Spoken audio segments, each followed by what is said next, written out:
As I mentioned, alhamdulillah, we have a guest speaker from out of state with us. He is a very beautiful person, a very inspiring person, alhamdulillah. Sheikh Abdullah Waheed. He is the co-founder of the Miftah Institute in Detroit. And alhamdulillah, I know him and his family for a very long time now. Alhamdulillah, what they are doing for their community is an example for us. And the fact of the matter is that an example for every Muslim community of America, alhamdulillah. He had gained his studies, extensive studies of the Sharia in Canada as well as in Pakistan. And now, alhamdulillah, he is serving as an instructor at the Miftah Institute as well as a director of Islamic Affairs at Flint Islamic Center. Sheikh Abdullah Waheed, alhamdulillah, across the country he travels and across different other countries as well. And now, alhamdulillah, without further ado, I welcome Sheikh Abdullah Waheed to inshallah inspire us and to give us some of the, shed some light upon the teachings of Rasulullah sallallahu alayhi wa sallam. Assalamu alaikum wa rahmatullahi wa barakatuh. بسم الله الرحمن الرحيم الحمد لله رب العالمين والعاقبة للمتقين والجنة الموحدين ولا عدوان إلا على الظالمين والصلاة والسلام على سيد الأنام وخاتم النبيين وعلى آله وأصحابه أجمعين. أما بعد فقد قال الله سبحانه وتعالى في كتاب العزيز بعد أعوذ بالله من الشيطان الرجيم بسم الله الرحمن الرحيم فاصدع بما تؤمر وأعرض عن المشركين إنا كفيناك المستهزئين الذين يجعلون مع الله إلها آخر فسوف يعلمون ولقد نعلم أنك يضيق صدرك بما يقولون فسبح بحمد ربك وكن من الساجدين واعبد ربك حتى يأتيك اليقين. وقال النبي صلى الله عليه وسلم بادروا بالأعمال فتنا كقطع الليل المظلم يصبح الرجل مؤمنا ويمسي كافرا أو يمسي مؤمنا ويصبح كافرا يبيع دينه بعرض من الدنيا رواه مسلم أو كما قال عليه الصلاة والسلام. Again, assalamu alaikum wa rahmatullahi wa barakatuh.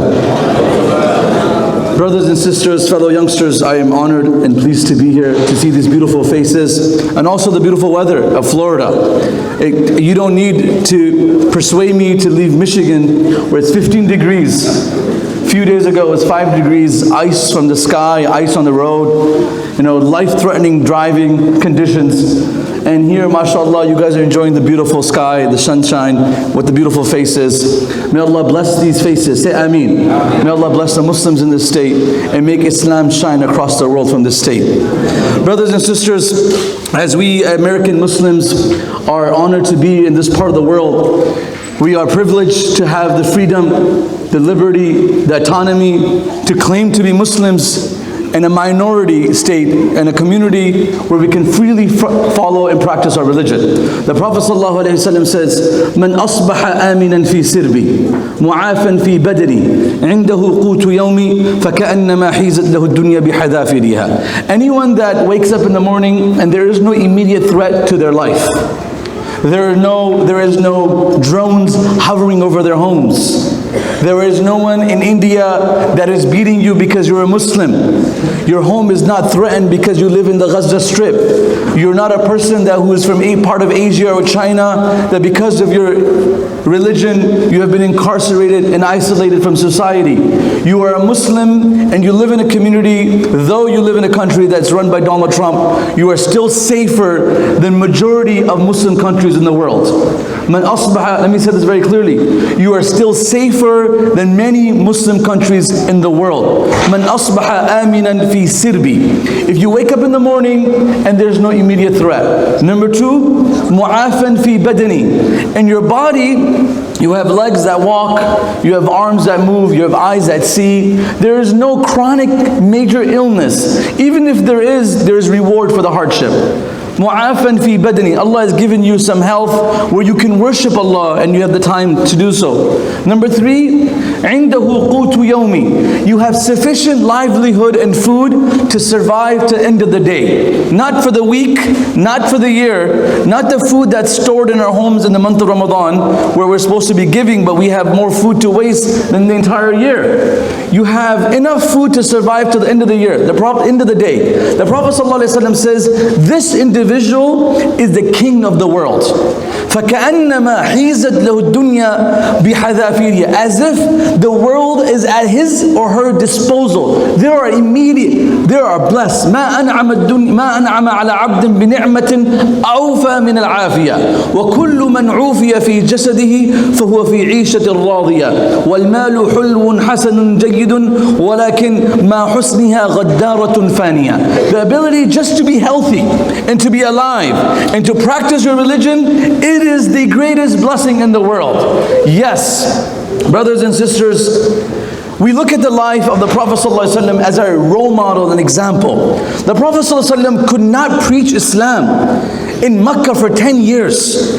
He was isolated in a home called Darun Nadwa for 4 years till Umar accepted Islam. The 5th year, the Muslims migrated to Ethiopia because they couldn't practice Islam. Can you imagine? You have 80 members of the immediate community of the Prophet who cannot practice Islam in Mecca.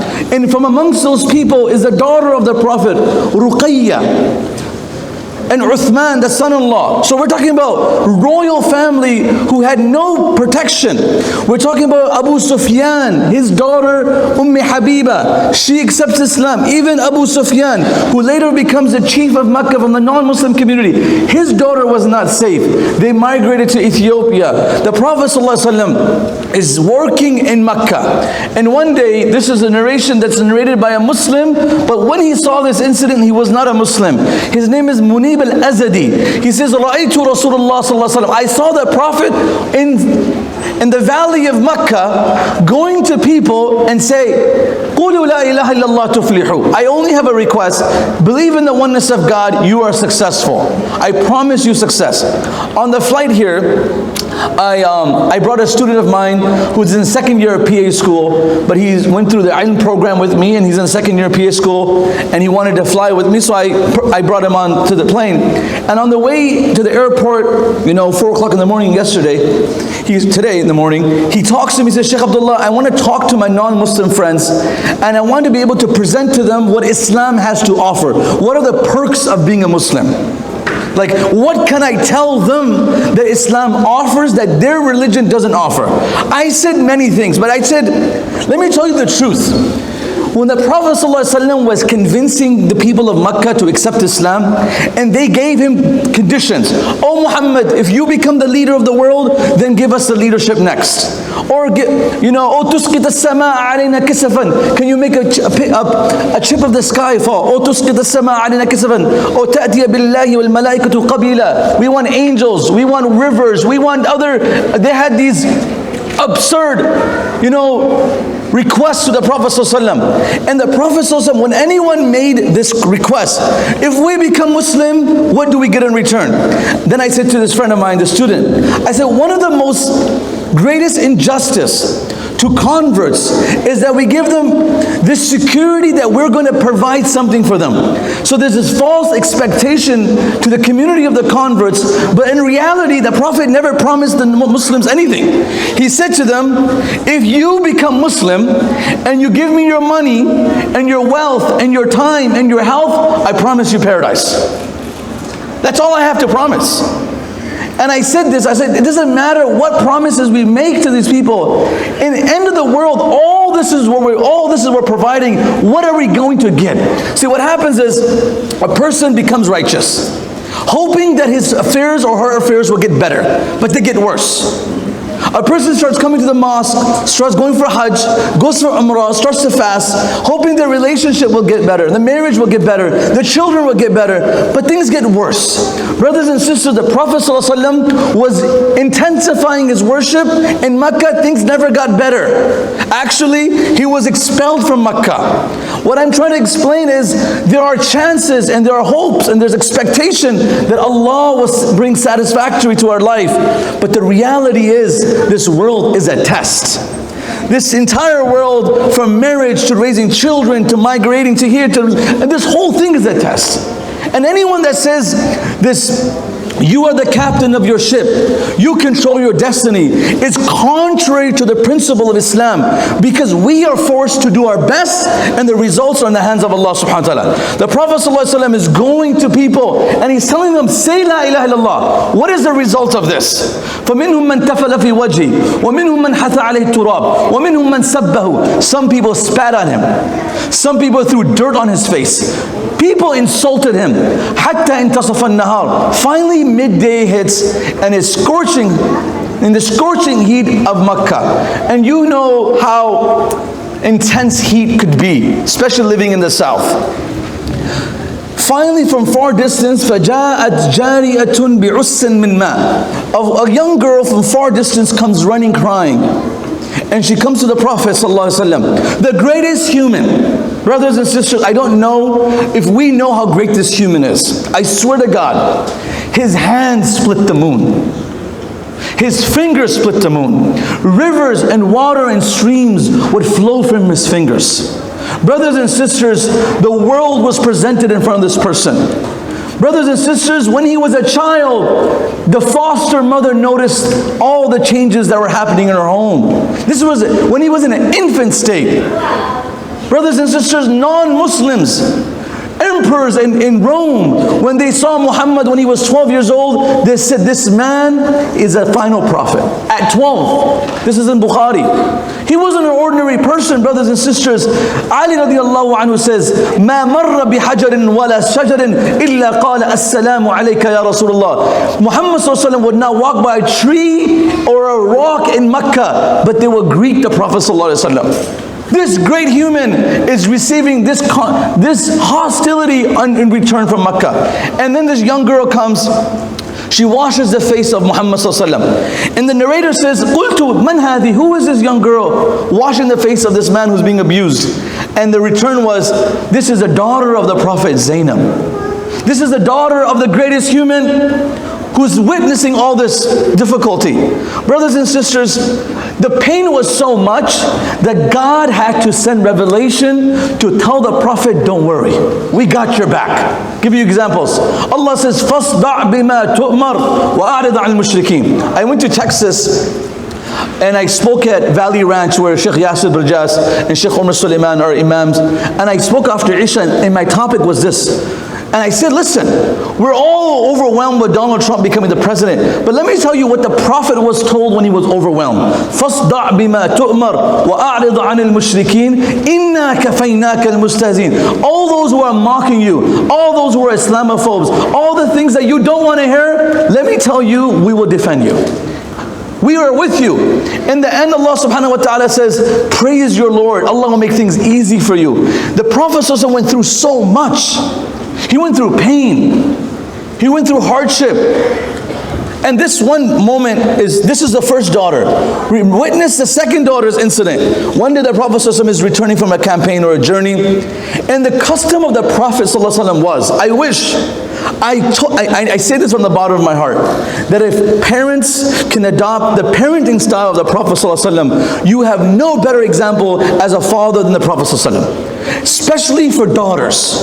The Prophet ﷺ raised 4 great women who were the greatest women in the world almost. We're talking about the daughters of the Prophet ﷺ. And there's a book, Strong Fathers, Strong Daughters. I recommend if you're a father to read this because your personality really reflects on your daughter, especially if you're a father. Brothers and sisters, the Prophet's personality was impeccable. The Prophet's custom was, whenever he would return or leave Medina, or whenever he would leave Medina or return to Medina, the first house he would visit on the return was Fatima. And the last house he would visit on the way out was Fatima. That's how much respect he had for Fatima and love. And I'll give you a little bit more, just to appreciate the Prophet and Fatima. And I say this to people all the time, and I'm not apologetic about this. If you're giving attention to your children, who's your son, his soccer, his SAT or ACT, or his state exams, but you're not giving the same attention to your daughter, that's discrimination to the gender. You have to give equal attention, if not more, to the daughter in our society. Otherwise, TikTok and Instagram will like them and they will never turn back to you. They will follow them and you won't have a chance to speak to them. because they got attention from somewhere else. The Prophet gave unbelievable amount of attention to Fatima. Let me just give you one expression. Fatima Nabi sallallahu alaihi wasallam, whenever Fatima would come to the Prophet sallallahu alaihi wasallam, this was the custom. Qama Nabi sallallahu alaihi wasallam, the Prophet would stand up. فَأَخَذَ بِيَدِهَا, he would grab her hand. وَقَبَّلَ بَيْنَ عَيْنَيْهَا, and he would kiss Fatima between her eyes. This was custom. There was no time that Fatima walked in and she did not get a kiss from the greatest human, sallallahu alaihi wasallam. She walked in, she would get a kiss on the forehead. Beautiful, beautiful, sallallahu alaihi wasallam. In that culture, it was looked down upon to kiss the child, first of all. These Arabs were so arrogant, to kiss a child was against their dignity. Number two, it was against the culture to honor a daughter that much. And the Prophet went against both practices. And then he would grab his daughter Fatima, فَأَجْلَسَهَا فِي مَجْلِسِ. There was a specific spot in the Prophet's home that no one would sit. Neither Aisha or Ali, no one would sit in this spot, except Fatima when she would enter the house of the Prophet. Basically, this couch was a Prophet's couch, and nobody has the right to sit on it except for the Prophet ﷺ or his daughter. In reverse, when the Prophet would go to Fatima's house, there was so much reverence. Once Fatima radiallahu anha was standing and she noticed the Prophet ﷺ come to home. From far away, she was standing outside and she noticed the Prophet arrive. As he came near to his daughter, she started to cry. She started to weep. And the Prophet ﷺ says to his daughter, "Ma yubkiki ya Fatima?" What's making you cry? Brothers and sisters, this is an adult woman, a mother of Hassan Hussein, watching her father. She's crying. And the Prophet says, "Why are you crying?" She says, "Ya Rasulullah, qad shahuba lawna wa khlawlaqat thiyabuk." Your complexion has changed. You look so poor in your physical features. You've dilapidated. I can't recognize you. You're the greatest human. You're going through so much hardship. That the Prophet ﷺ said, "Ya bunayya, la takhshi ala abiki dhillatan wala ghilla." And one narration to Zainab, "Oh my daughter, do not face any worry for your father. Your father is promised protection." And to Fatima, he says, "Oh my daughter, listen. La yabqa ala dhahr al-ard baytu madrin wala wabr illa adkhalahu Allahu kalimat al-Islam." This religion, oh my daughter, remember that I'm sacrificing for, will reach the corners of the world. It will come to Florida. It will come to Fort Lauderdale. It will come to Miami. It will go to across the world, and people will echo the name of God and all the walks of life. Brothers and sisters, this was a prophecy of the Prophet. The Prophet didn't have much, but let me tell you what he had that we don't have much. He had hope in Allah. He had trust in God. Today we have, but we've lost trust. Today we have all the resources, but we don't maximize the resources. This was the Prophet ﷺ. Let me tell you how the non-Muslims understood this. It's an interesting story. Ibn Jarir talks about this. I'm going to stand in front of the podium because the podium makes me look short. Ibn Jarir says that there was a prisoner who was captured by the Muslims when the Muslims were in the middle of conquering Constantinople. So he was captured and he fled. When he fled, the Roman Emperor Hercle, Caesar came, or Caesar, one of them came to Constantinople, and he heard about this prisoner being incarcerated by the Muslims. So he called him. He called this non-Muslim, ex-incarcerated person. And he said to him, "Man ha'ulai?" Who are these Muslims? Right? The Roman emperor is asking Caesar, who are these Muslims that I'm hearing about, that they have touched the shores of Cyprus. Right? 20 years later, the Muslims were in Cyprus. Can you imagine? Unbelievable. Where the Prophet ﷺ for the first 4 years could not even pray salah around the Kaaba. And 20 years later, Islam is at the shore of Cyprus. Unbelievable. So Hercle goes, he said, who are these Muslims? That they're so influential. People are accepting Islam. And they're not killing people. They're doing it with civil liberty and rights. Who are these people? So this non-Muslim says, أُحَدِّثُكَ كَأَنَّكَ تَرَاهُمْ. I'm going to express the people that I saw who captured me just like you can vision them. So now a non-Muslim is describing the Muslim community to the Roman emperor. Listen to this. He says, رُهْبَانٌ بِاللَّيْلِ وَفُرْسَانٌ بِالنَّهَارِ. Number one, there are people, they don't sleep at night. They sleep little, but they pray more. So their nights are busy in supplication. And their days, they're on the back of the horses serving God. Number two, لا يأكلون من ذمتهم إلا بثمن. If there's a non-Muslim living in their community, they will never indulge or do injustice to the properties of non-Muslim. They will never cheat the system. They will always deal fairly with the non-Muslim in the community. Number three, لا يدخلون إلا بسلام. Whenever they enter upon a public audience or a private audience, they always enter with the greeting of Assalamu alaikum, which is peace. Which is peace. It's unfortunate. Today non-Muslims, they greet us better than Muslims greet Muslims. You go to a public place where non-Muslims, they're smiling, they're welcoming, doors are, everyone's smiling at you. But then you come to the masjid, uncle's grumpy. Aunt's like, what are you doing here, girl? You're not wearing a hijab, get out of here. You know, we're judgmental, quick to make a decision. Why are you here? You're not supposed to be here. You're from a different ethnicity. Right? Even if we don't say it, but we have this body language of discomfort for someone that it's not welcome. But in a non-Muslim society, if us Muslims cannot welcome Muslims, then who's going to welcome us? We're discriminated by non-Muslims, and we're also discriminated by Muslims. I just don't know where to go. It's a sad reality. I feel this.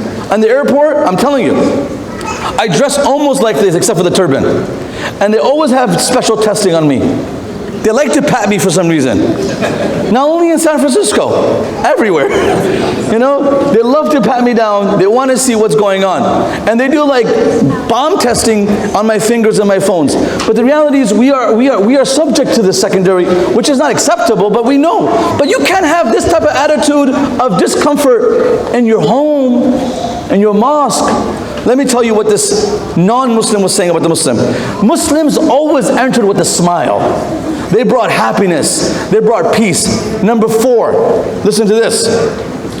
وَلَا يُحَارِبُونَ إِلَّا مَنْ حَارَبَهُمْ. Muslims never started a war. They would never fight except if they were in the situation to defend their property.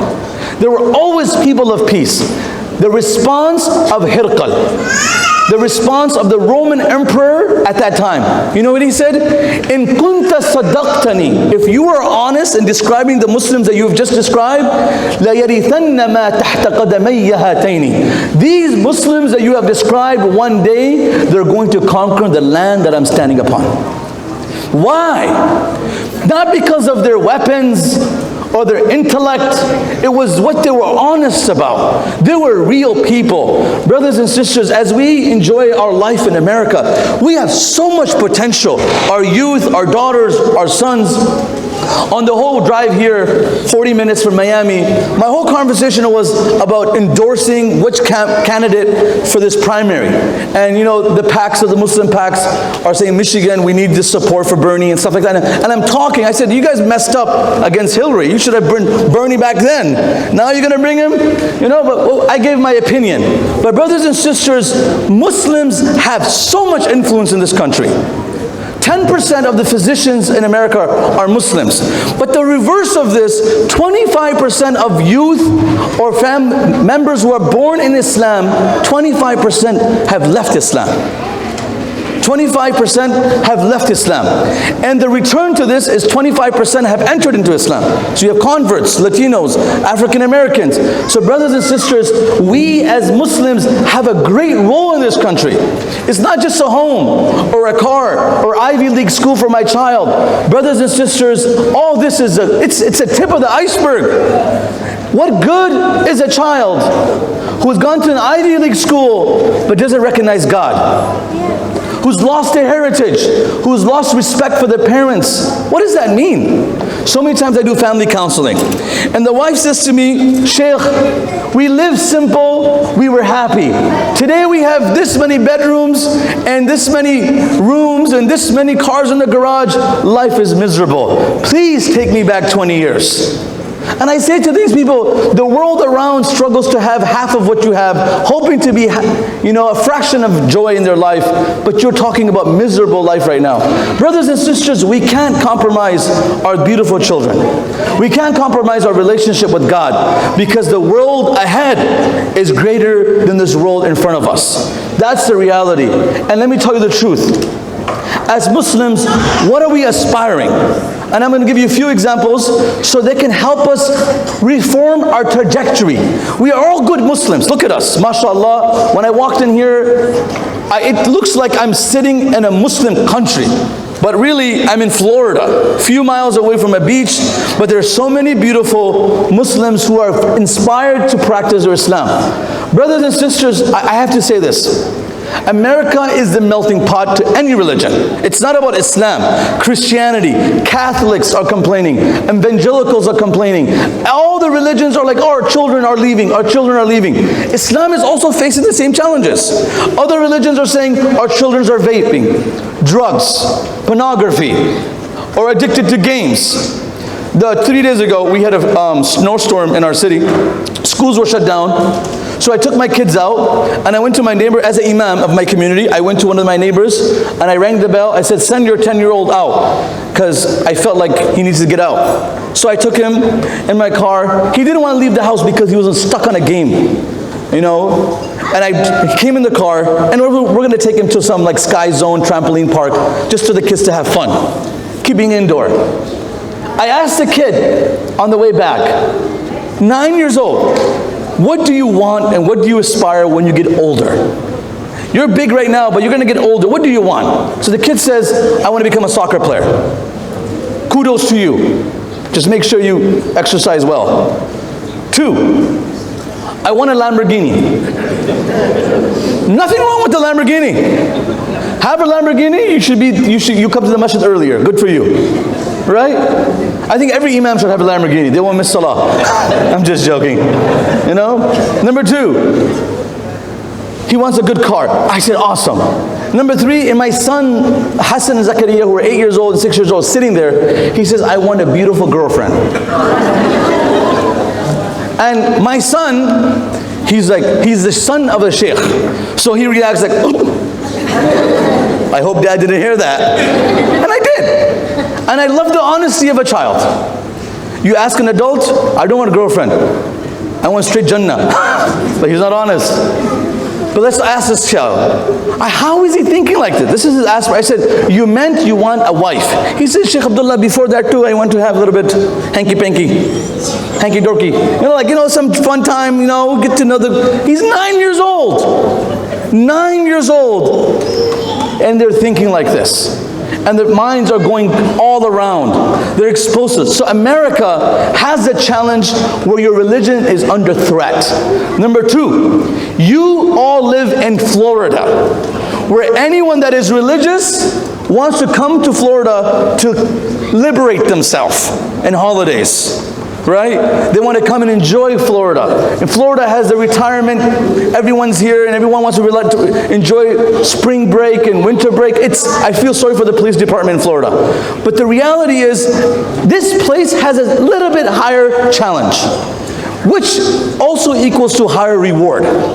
You have the ability, if your son and your daughter can preserve Islam in this part of the world, anywhere in the world they'll preserve their Islam. Anywhere in the world. And let me tell you something. Don't think you are safe in Mecca or Medina and Florida. God is the same. And I say this all the time. God raised Musa in the palace of Fir'aun and made him the prophet. So his upbringing was done by Fir'aun. We know this. But he became a prophet. So locations do have an effect. But if God wants to protect your family, no one can harm them. So we have to have an agenda, a plan. We are so blessed, like I said in the beginning of my speech. What excuse are we going to give Allah? I look at the Chinese and I say to them, if you miss prayer, you were tied up, you were punished, I understand. I look at the Syrians, I look at the people in Kashmir, I look at the people who are being abused in Yemen, and across the world. Even them, they're going to be questioned. They might have an excuse and God will forgive them. Say Ameen. We in America, when young sisters and brothers say, Sheikh Abdullah, I'm afraid to be Muslim. I said to them, what are you afraid of? How are you afraid? What are you intimidated about?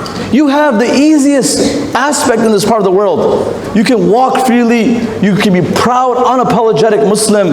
So brothers and sisters, this community right here needs to first ask themselves, how do I want my children and my grandchildren to be after I leave this world? How do I perceive them?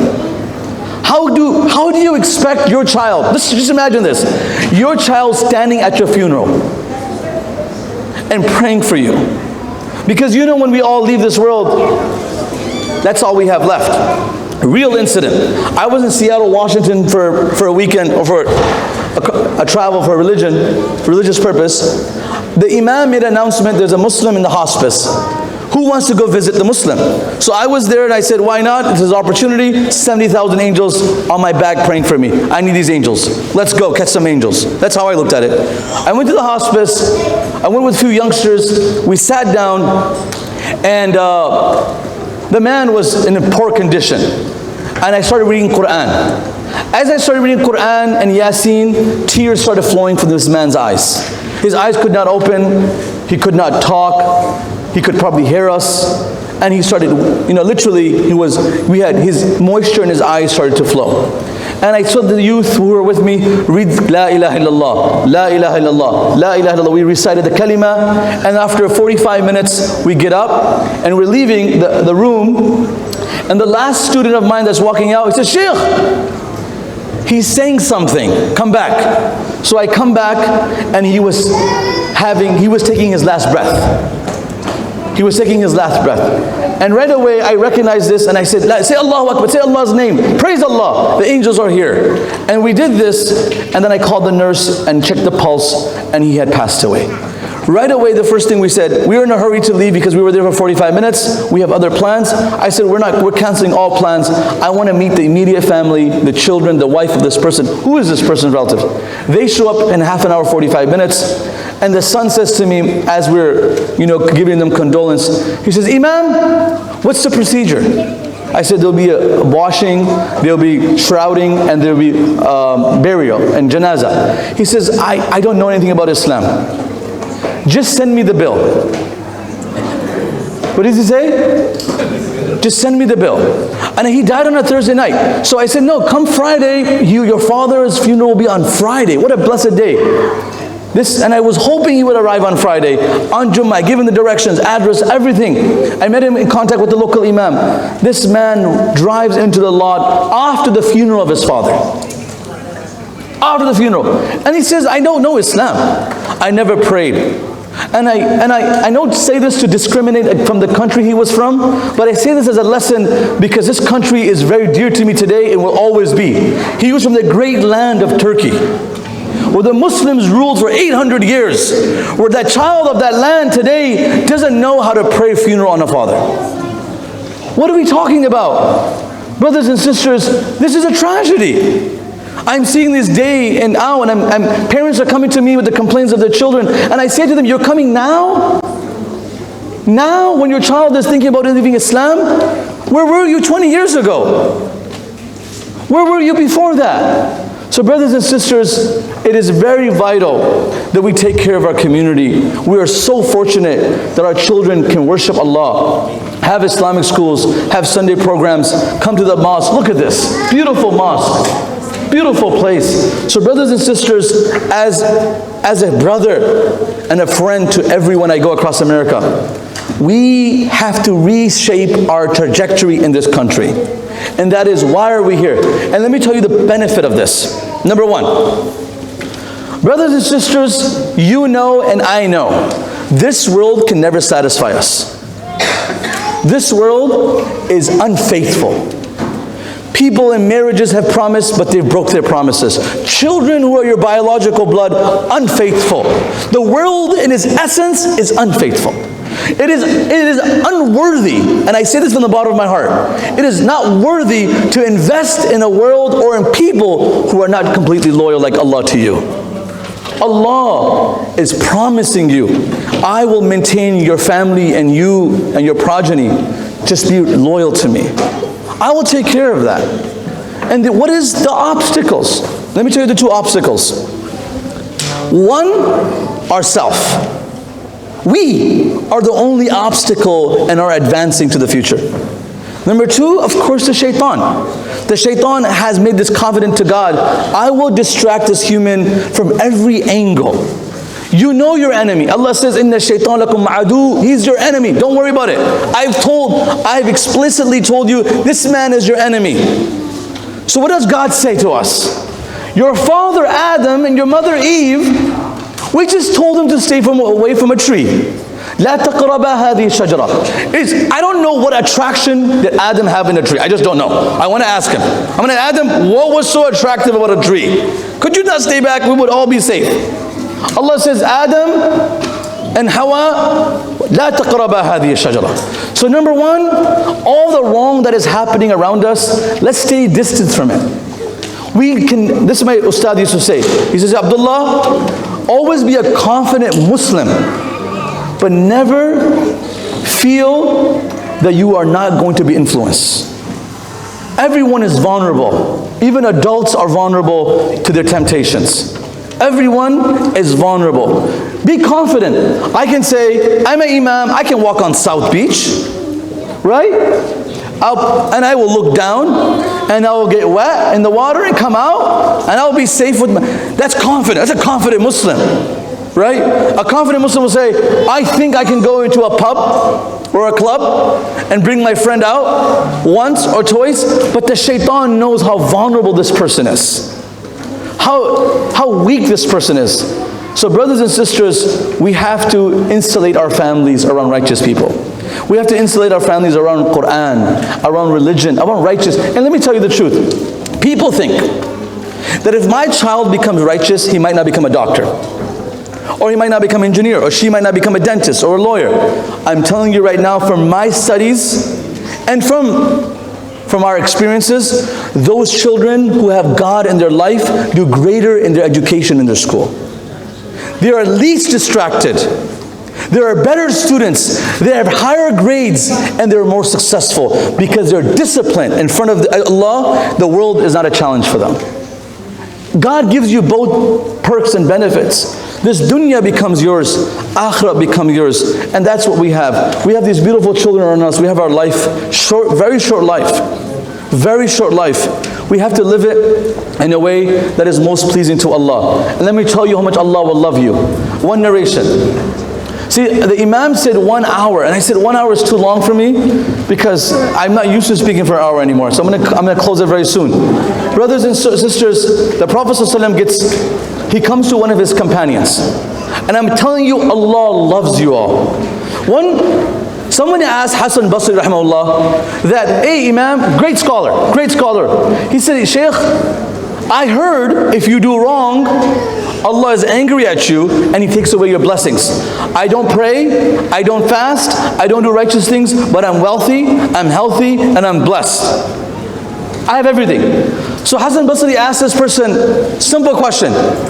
Do you pray and do you enjoy your prayer? He said, absolutely not. He said, do you read Quran and do you enjoy your Quran? He said, absolutely not. He said, what punishment can be greater than Allah taking away the pleasure of His own Quran? What punishment can be greater that you don't enjoy the presence of God when you pray in front of Him?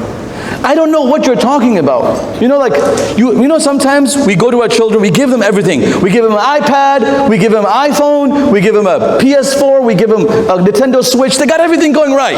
Fortnite, all night, everything goes going well. And this child is unsatisfied. So the parents, wife, husband, same situation. They look at this person and say, what do you want? He says, Baba, I have iPhone 10, I want iPhone 11. Mama, my friend across the street has all this freedom. He goes to his friend's house 11 o'clock at night. You have curfew on me at sunset, right? And they start to compare. Brothers and sisters, how do you control the emotions of a child after giving them everything they want? How can you control the heart of an individual after you did everything for them? You told your wife, you did your husband all the things that you want, but he was unfaithful. What can you do? The heart is not in the wallet. The heart is not in your sweet words. The heart is in the hands of Allah subhanahu wa ta'ala. So brothers and sisters, this society is powerful. We Muslims, second generation, third generation, have so much influence in this world, in this country. I'm telling you right now, I say this in public in front of the governor of Michigan. I say this in public in non-Muslims. We have the solution to the crises of this country. Every hour, there's a veteran that's committing suicide. Thousands of Americans are committing suicide. Muslims are committing suicide. What is it looking for? What is happening? Scandinavian countries where they give so much money to those who are ill or disabled. Highest level of suicide after Japan is Scandinavian countries. You go to Seattle, beautiful state, Washington, and you go to California, beautiful state, highest levels of suicide. In Seattle, you have Amazon, you have Microsoft, you have Boeing, you have T-Mobile, you have Expedia, you have Starbucks, headquarters all around. The money market is booming. If you were saying money and the market and brings influence into your happiness, highest level of suicide in America is the state of Washington. Then California. Wow, what is the fine line in this? What's missing? Brothers and sisters, our children living in this society, we're out for a big surprise. If you don't know this, Muslim boys have become gay. Girls have become lesbians, publicly and open. And if we're going to stand on the side and say that is haram, no. It's too late to say it's haram because they were doing many things haram before. This is not only haram. Where were you telling them this before? So brothers and sisters, we have a beautiful society. We have a responsibility. We are Muslims and Allah loves us. The Prophet ﷺ was once, he came to one of his companions. He said, إِنَّ اللَّهَ أَمَرَنِي أَنْ أَقْرَأَ عَلَيْكَ السُّورَةَ الْبَيِّنَةِ. He tells his companion that God has ordered me to recite a surah, which is لَمْ يَكُنِ الَّذِينَ كَفَرُوا, in the last juz. Write this surah to you. Recite it. So the companion says, وَسَمَّانِي. Did God say my name? Did God say my name? That's the key question. Ubay ibn Ka'b. And the Prophet ﷺ said, وَسَمَّاكَ. Naam, God said your name. This man started crying out of joy. Crying out of joy. Brothers and sisters, we should weep out of joy if God utilizes our talent for Islam. If God inspires us to practice. There is nothing or greater joy, I swear to God, than seeing your child pray. To see your spouse practice Islam. And I have to say this, as a father of 3, my daughter is the queen of the house, the princess. She'll get anything in the world. But I'm telling you right now, when I go for Isha Salah, my daughter says, Baba, don't go. Right? When I travel for programs, daughter says, Baba, stay home, please. And she starts to cry. And I tell her all the time, I love you. I will come back and hug you, but I will not compromise Islam for the love that I have for you. It's important. We love our children, but we will not compromise.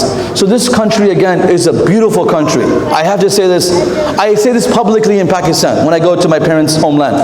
I swear it is almost easier to practice Islam in this country. You have accessibility, you have technology, and if you have local scholars with the new sheikh and your senior shuyukh, this could change the dynamic of your country and your community. And I say this with my pain of my heart for the children. For the children. I remember the prayer of Ibrahim. Ibrahim alayhi salam, he's leaving his wife and his son Ismail in a desert, in a barren land. So if you leave your family in a barren land, what should be the first thought? Safety, security, finance, food. And he gets up and he leaves them there because God ordered them. رَبَّنَا إِنِّي أَسْكَنْتُ مِنْ ذُرِّيَّتِي بِوَادٍ غَيْرِ ذِي زَرْعٍ عِنْدَ بَيْتِكَ الْمُحَرَّمِ. He basically states the obvious. He said, Wallah, I leave my family in a land that has no agriculture, no produce, and it has no hope because it's a rocky, barren land, Makkah.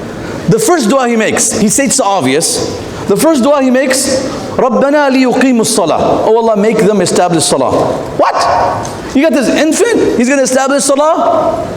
This kid, but there was a vision for my family to be safe, for my family to be practicing. This same Ibrahim, who was thrown into a fire because of breaking the idols, who had to leave his father because he was an idol worshiper and he used to carve idols. This man says in dua, وَجُنُبْنِي وَبَنِيَّ أَن نَعْبُدَ الْأَصْنَامِ. Oh Allah, you save my family and my children from the worshipping of idols. I'm asking you again. It's like Imam saying, Imam, imagine Imam of such a great prophet, Ibrahim. Oh Allah, save my son and my progeny from the worshipping of idols. How? Let me tell you why he said this. He knew the most immediate threat of that time, which was idol worshipping. Even though he was the father of the monotheistic faith, Ibrahim. But he knew that the immediate threat of that society was idol worship influence. I ask you again, what is the most immediate threat to our children? Can you say it? Just you scream it out. Social media, anything else? Let's give the sister a round of applause for that. Come on. You guys clap here? It's haram? Oh, here. Round of applause. All right. Anybody else? What's the second? Another immediate threat. Atheism. Sorry? Atheism. Atheism. Give the brother a round of applause, sisters, please. Sisters, you can clap for the men. Halal, halal. All right. Anything else? What's this other immediate threat in this community? Atheism, social media, so I say extended technology, correct? What else? Money? Someone said money? Money is no threat, money is great. I'm just joking. Money could be a threat, but it could also be the greatest service to deen. So we could say, love for dunya, love for passionate. Anything else? Yes, my young friend.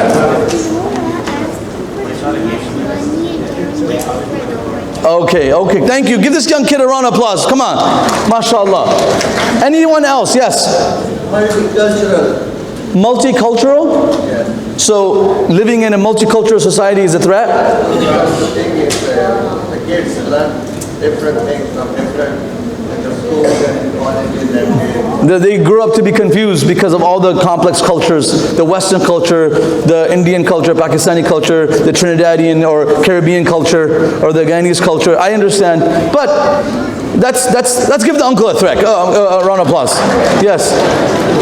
Gay and lesbian. Huh? Gay and lesbian. I think he's understood some of what I said. Give him a round of applause. Gay and lesbian. There was a girl in 11th grade that I was teaching. She said to me, Sheikh Abdullah, she asked me straightforward, how do I answer? She's not even married. She's 11th grade. She says to me, Sheikh Abdullah, how do I answer to my child if he comes home and says he's gay? Honestly, it's a long answer, right? But these are so many immediate threats. So I don't know if I'm right about this, but I have to say technology. Technology is one of the most immediate threats to society. For social media, whether it's pornography, exposure to indecent pictures and explicit forms of immodesty that's happening out there is a big threat to our society. So we have to recognize that. We have to recognize that, and we have to do calculated measures. Let me give you another ayah of Ibrahim. Allah says to Ibrahim, beautiful. Allah says, I made you وَإِذِ ابْتَلَى إِبْرَاهِيمَ رَبُّهُ بِكَلِمَاتٍ فَأَتَمَّهُنَّ قَالَ إِنِّي جَاعِلُكَ لِلنَّاسِ إِمَامًا. Allah says to Ibrahim, I made you the Imam of the world. Wow. Sounds like the best job. Imam لِلنَّاسِ إِمَامًا. Ibrahim could easily say, thank you God, I know I could be grateful to you for the rest of my life. The first thing Ibrahim says, قَالَ وَمِن ذُرِّيَّتِي. Oh Allah, also my children. So he remembered that. Oh Allah, my children also. The Prophet ﷺ, He loved his children, and he worried about his children. He would care, he would give them affection. I will say this very clearly. Umama, one of the grandchild of the Prophet ﷺ, his eldest daughter's son, when the Prophet would pray salah, he would go into sajda, and he would remain in sajda until he got off. So let me give you my tips for the children, and I'll conclude, because that's my immediate focus now. Number one, if you can spoil your children with physical love, yani presence of your body, your present love through your presence, not monetary love. So my son has been having this debate with me. I want a hoverboard and a Nintendo Switch. Hoverboard and a Nintendo Switch. And they're at that age. So I said to my son, you will get it. You will get both one day. It's promised. So Allah will give you if you want it. You pray. I said, what would you want? Would you want the Nintendo Switch or would you want dad's hug? He hugs me and he kisses me. He's 6 years old, he's 8 years old. I don't know if he's going to do the same thing at 18. Do you want to marry her or you want to stay with me? Dad, I don't know. 18 years, I've been enough with you. You've been making these false promises. You know? So he hugs me and he kisses me. I'm telling you, there is no substitute to the presence of parents. There is no substitute to the presence of the parent. As a father, as a mother, you only have few years with your children. 18, if they're going to college out of state, gone. And at 22, they have to go to grad school. If they get to grade school, they're gone. They're not going to say, Mom, please come with me. And Dad's like, please take Mom, please. And Mom's like, take the husband, go take him. You know? No, it's going to be tough. You only have few quality years. And 8 hours of the day, they're at the school. And the few hours they're at home, we're not home. Right? So number one, let's try to give them quality time of our presence. Number two, doesn't matter what mistake our children do. Okay? It's injustice to expect our children to be righteous, but when we were their age, we were not equally the same. Correct? So number two, it doesn't matter what mistake our children do, never isolate them. If your child, a man came to the Prophet ﷺ and he made a big blunder. He said, Ya Rasulullah, I made a big mistake after salah. He said, what did you do? He said, so bad, I can't talk about it. He said, what did you do? He said, قَبَّلْتُ مَرْأَةً. On the way to the masjid, I kissed a woman. He was walking in the masjid. For sure there was consent, so I don't want the Me Too movement to start.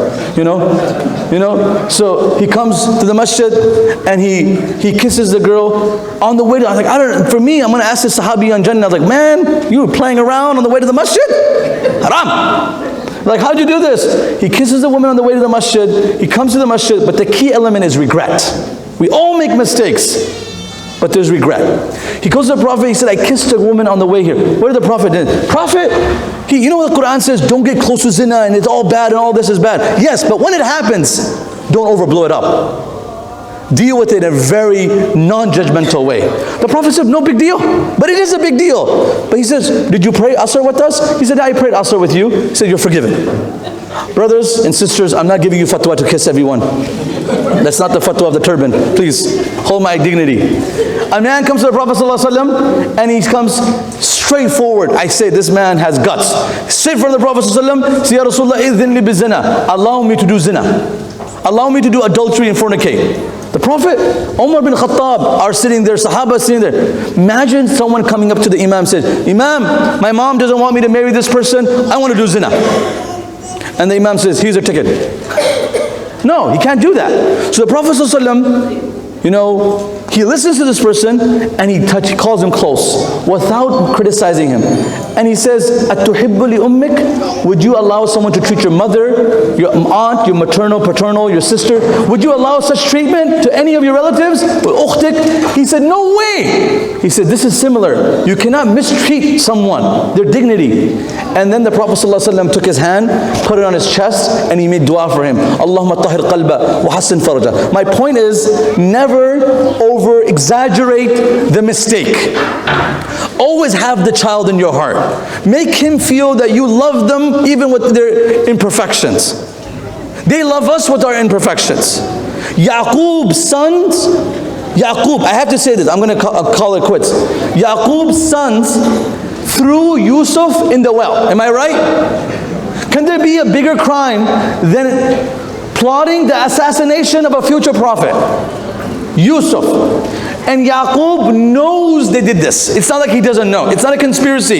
You know why the Quran says, وَجَاءُوا عَلَى قَمِيصِهِ بِدَمٍ كَذِب. They bring the shirt, and the shirt is full with a false blood covering on the shirt. So they did something which is worse. Something happened. So it's not a conspiracy. For 40 years, you know the word sabrun jameel is used in the surah 2 times. I have to translate sabr jameel in a different twist. Sabr is in hardship.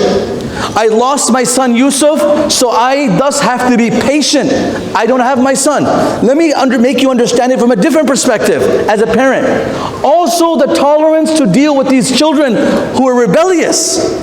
You need to have patience for a child who's on drugs, who's struggling with his faith, who's dating someone. Work on them, help them. So number 2, don't over-exaggerate the mistake and help them. Number 3, brothers and sisters, every day, if you can start to read a hadith or a story of a prophet or his companions for 5 minutes together with your children, it will change the entire atmosphere of your house. Every single day, 5 minutes. Do it together. Read a surah. Read the translation and tafsir. You'll bring love in the house. Number 3. Number 4, last but not the least, brothers and sisters, there's one thing we will never compromise on.